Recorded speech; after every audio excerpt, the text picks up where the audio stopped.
Comment ça va les gars? J'espère que vous allez bien, j'espère que vous avez tous la forme pour ce nouvel épisode.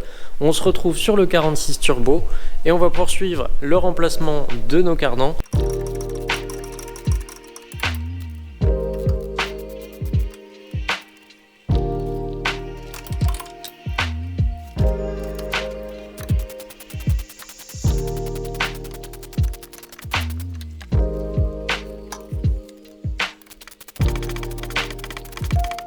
Ça y est, bon, comme tu peux voir, c'est bien gras à l'intérieur de l'axe du cardan.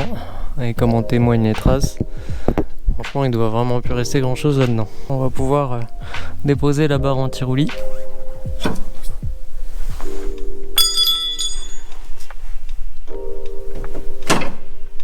Est-ce que ça vient tout seul les cardans, tu crois? Non. Va falloir les sortir des cannelures au niveau des moyeux. Une grande chance pour que c'est pas trop envie de bouger. Ah, ça s'annonce chouette ça encore. On va aller l'aider par l'extérieur, qu'est-ce que t'en dis? Hop. Un petit coup de masse sur l'axe. Hein? Ça peut pas faire de mal.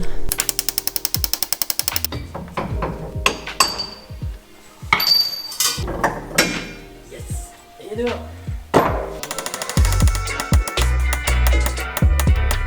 Ça c'est pas cool.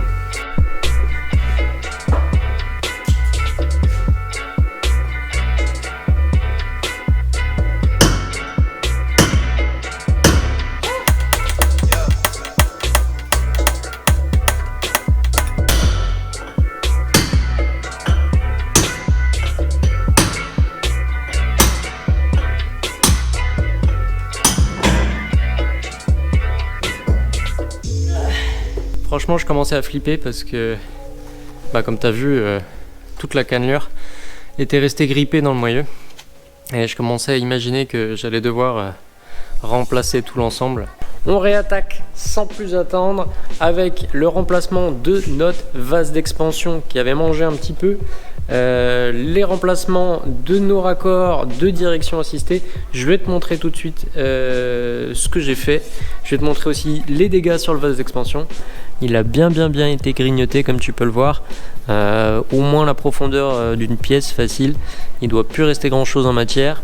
Donc voilà, on remplace histoire de ne pas se faire un vase d'expansion sur piste, ce serait dommage. En tout cas là, je pense qu'on a frôlé la catastrophe. Donc pour rappel, c'est ma poulie de direction assistée qui est venue frotter et qui est venue littéralement usiner le vase d'expansion. Ça m'a fait ça tout simplement parce que mon ensemble, tout le radiateur, le vase d'expansion, toute cette partie-là venait se déplacer, en tout cas dans la partie basse.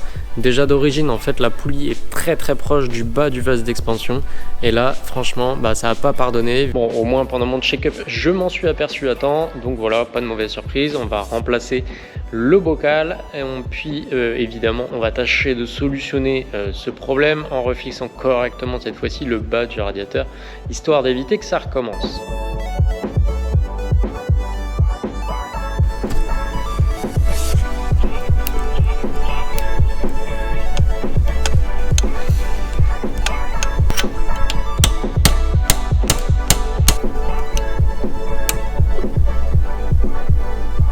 Bon, putain, c'est tout autant de la merde. C'est franchement pourri ces raccords.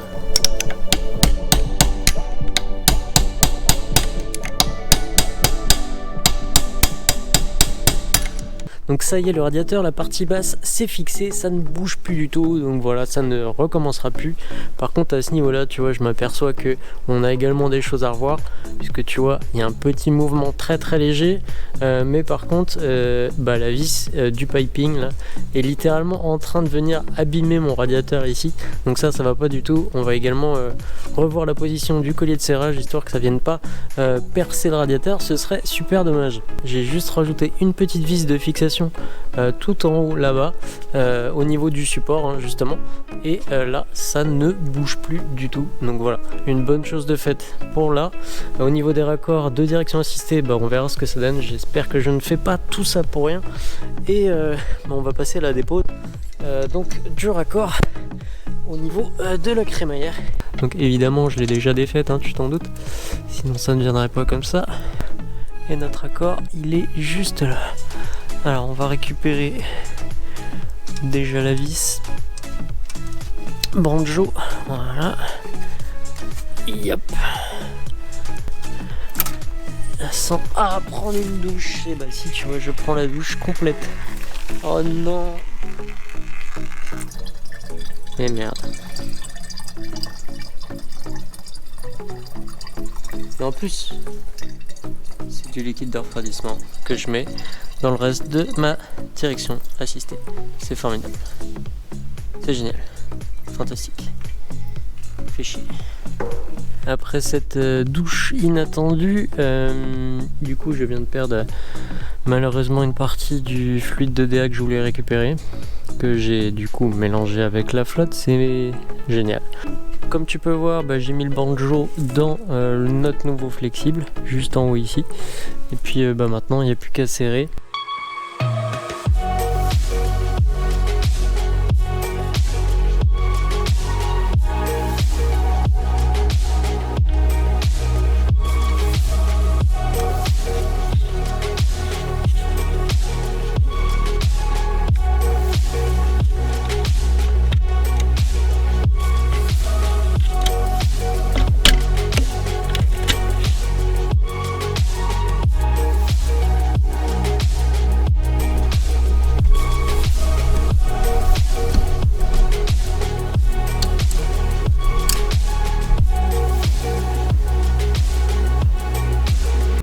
Donc la purge est faite, en tout cas on a bien du liquide de refroidissement qui a dégueulé par notre vis de purge.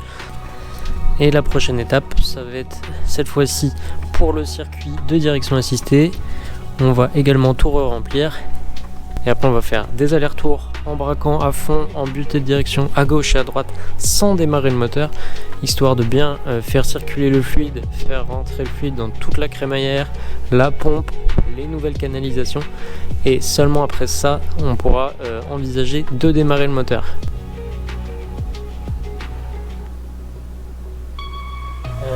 Voilà, je pense que j'en ai mis suffisamment pour aller commencer à braquer gauche-droite. On va remettre ça avec un volant, c'est mieux, et ça devrait faire des bulles.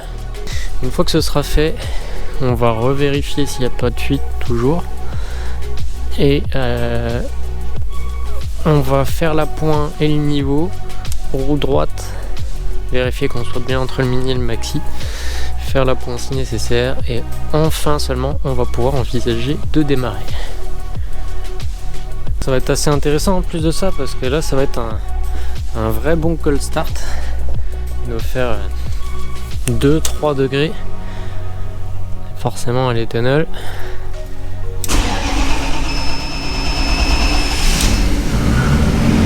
C'est convenable. Merde. Donc comme tu as pu le voir, finalement malheureusement fuite au niveau d'un des raccords supérieurs. Donc c'est soit le petit ici, soit le gros qui va au radiateur. J'ai vu que le connecteur ici était mal clipsé, donc j'ai pris un tournevis, j'ai fait levier et boum, il a clipsé correctement, en espérant que ce soit que ça. Notre raccord banjo là-bas, tu vois que c'est tout sec, il n'y a pas le moindre suintement, donc ça déjà c'est plutôt cool.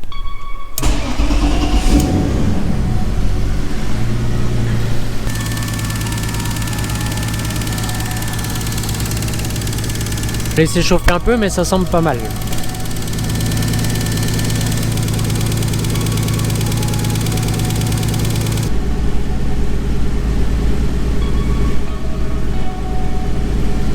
Bon, au niveau de la DA, ça a l'air bon.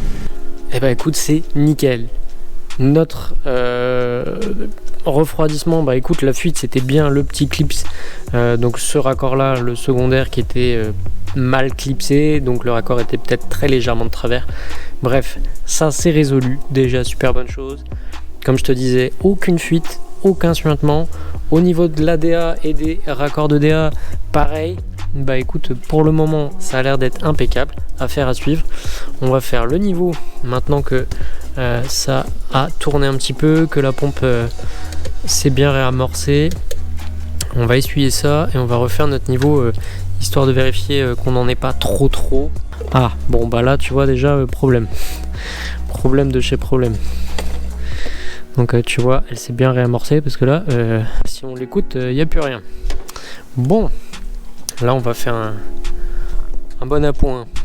Bon il y en a dedans hein, rassure-toi, elle a pas tourné à vide mais n'empêche qu'il en manque un bon paquet. Et pourtant t'as vu tout à l'heure hein, j'en avais trop mis, mais même carrément trop mis. Donc comme quoi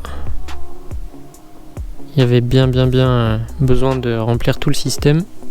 Et bah voilà, là cette fois-ci on est pas mal. Bien, et bah que des bonnes choses jusque là les amis. Donc le radiateur est fixé convenablement cette fois-ci. Un vase d'expansion neuf, pas perforé ou sur le point d'être perforé. Une deuxième bonne chose, des raccords de direction assistée étanches et qui ne suintent pas partout. Ça aussi, ça fait plaisir. Opération réussie jusque là. Une fois que la voiture sera bien froide, on refera juste un peu plus tard le niveau de liquide de refroidissement parce que tu as vu avec notre première petite fuite au début on a dû avoir un petit peu de perte, donc je referai une bonne purge bien comme il faut histoire d'être au top. J'ai un peu galéré à mettre les raccords de direction assistée, ça clipsait mal, ça clipsait pas franchement, donc il y avait de la frustration de présente. En plus il se verrouillait pas quand tu tirais bien fort dessus et bah t'arrivais à redémanchonner les flexibles, donc ça me plaisait pas du tout. Bon, je les ai bien remis bien au fond, j'ai bien souplé comme tu as pu voir dans l'étau avec une clé au marteau etc. Et bah écoute, ça semble quand même être étanche et c'est tout ce qu'on veut. Oui, et puis j'allais oublier de te parler de ça, donc tu vois du coup au niveau de l'échangeur là et du radiateur d'eau surtout, le piping avec le collier bah, je l'ai réorienté beaucoup plus droit histoire que ça vienne pas perforer notre radiateur. Et tu vois que tu avais un petit support là, une espèce de patte de fixation, je crois que c'est pour le spal d'origine, et donc tu vois je suis venu le mettre en appui sur le collier, il n'y a pas de mouvement et voilà, au moins ça viendra pas abîmer notre radiateur. On poursuit les amis sur le chapitre cardan. Bon, tu dois pas voir grand chose mais je vais essayer de trouver une petite brosse à dents ou un truc pour nettoyer bien les cannelures. Et je viens apposer de la graisse graphitée. A priori c'est une graisse très efficace et qui est même encore mieux que la graisse au cuivre pour ce genre d'application.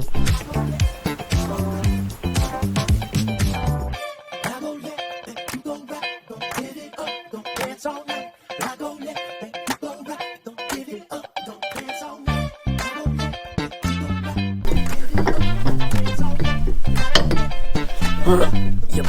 Yes.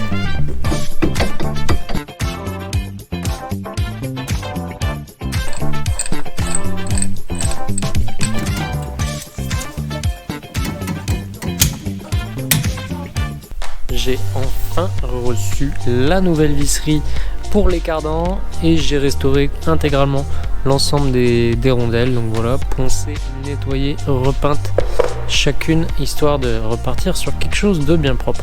Et maintenant on va passer côté différentiel avec notre nouvelle visserie. Du coup on va mettre un petit peu de frein filet histoire d'éviter toute nouvelle mauvaise surprise.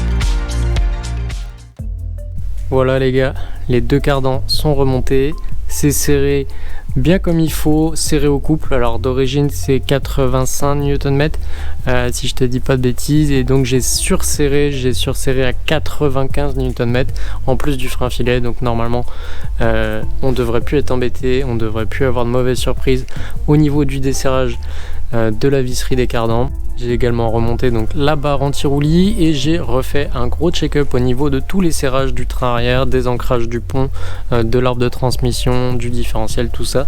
C'est revu, c'est resserré, c'est recontrôlé. Donc normalement de ce côté-là, on est tranquille. Les gars, on arrive sur la fin. Il nous reste plus que le serrage des cardans au niveau des moyeux. J'ai fait un pré-serrage à 200 Nm et maintenant on va venir généreusement serrer ça à 280 Nm au minimum. Alors la théorie c'est entre 250 et 300 selon le type de cardan et d'écrou utilisé. Ça dépend des tailles. Et pour le coup, vu qu'on est passé sur des gros écrous, on n'est plus du tout sur la même chose que les écrous d'origine. On va se permettre de serrer au minimum à 280 Nm.